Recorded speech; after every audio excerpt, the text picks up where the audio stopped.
My name is Michael Shumate and welcome to Logo Design Theory, how branding design really works. Fads and fashions come and go in the world of logo design. Sometimes those fads encourage inferior designs that cost their companies more money than they should. A good example of that is AT&T. Let's talk about it.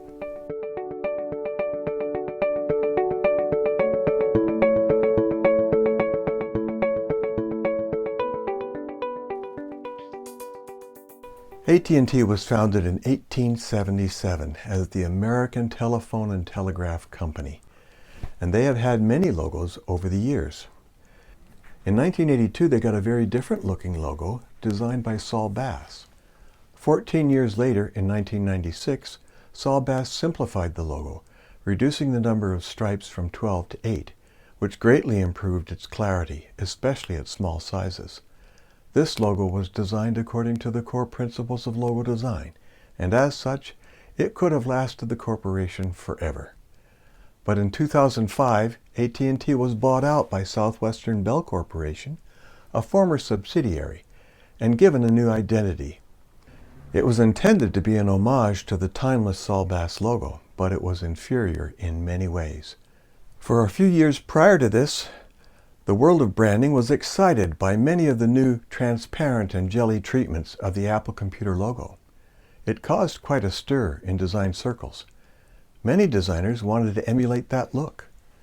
But what the designers at Interbrand, who created the new AT&T logo, failed to grasp, along with many others in the design world to this day, is that Apple's transparent and jelly treatments were built on top of a well-refined shape that looked good in solid black before any embellishments.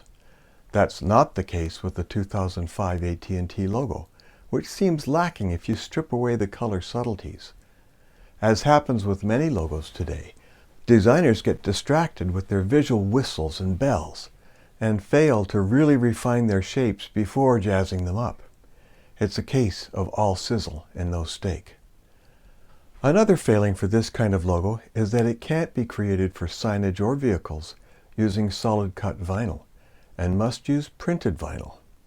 While the initial costs are roughly the same, printed vinyl only lasts from 1/2 to 1/3 the time when exposed to the elements. This is not an inconsequential cost for a company that has such a huge fleet of vehicles or has as many signs as AT&T does. On top of that, the overall contrast of the logo is barely adequate, while the internal contrast is insufficient. A separate fad that weakened this design is the use of lowercase letters, where capitals should have been used, making the name appear impotent. Yet another unnecessary cost factor inflicted onto AT&T by this logo was in stationery. It's one thing to print letterhead, envelope, and business cards in color, but the other multitude of business forms, especially internal forms, for a company this big, that would not have to be in full color, still have to be printed in color because the design didn't look good in black and white. They did make a black and white version of their identity. They had to use a clumsy ring around it to make the design look finished. Understandably, they didn't use it too often, instead opting for the more expensive color version. I told my students back in 2005 when this logo was introduced that AT&T would discover its shortcomings because it broke 3 of the 7 deadly sins of logo design. 1, it can't work in solid black. 2, it had poor overall contrast as well as poor internal contrast. And 3, it has poorly refined shapes. Sure enough, a few years after the 2005 logo was introduced, AT&T opted for limited use of a different variation of their logo. It had somewhat stronger contrast by reversing the light portions of the logo out of solid cyan and solid orange. But finally, after struggling with this inferior logo for 11 years, AT&T gave up and had it redesigned. Amazingly, they went back to Interbrand to have this done. Now, I may be too unforgiving, but if I had been the CEO at the time, I would never have gone back to the same design company that gave me such a flawed identity previously. At first glance, this reworked AT&T logo looks like a simple reversal of the previous design, but it is not. Here, I have overlaid the 2005 AT&T design with the new and improved 2016 AT&T design.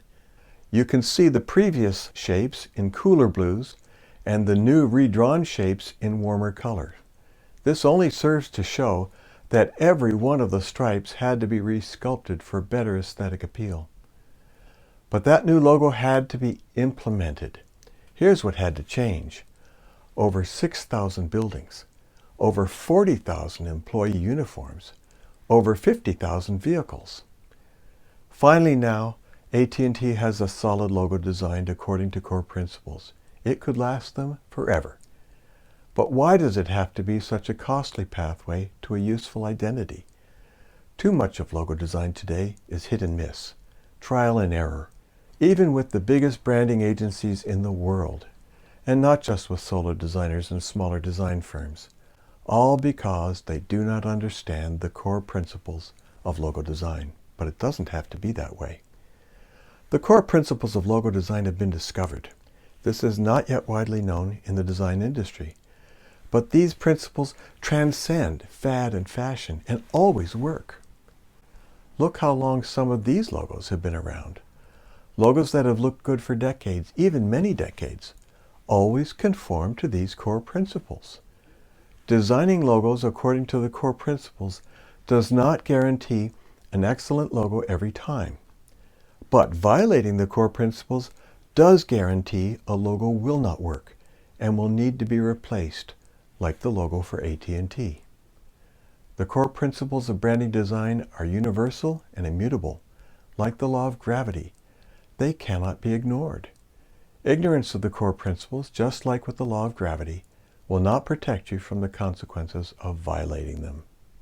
But the core principles of branding design can be learned, and they can be taught. That's what I do. That's what you will learn in these videos. For more information, go to logodesigntheory.com. If you found this useful, be sure to like this video, subscribe, and share it with anyone who needs to know about logo design.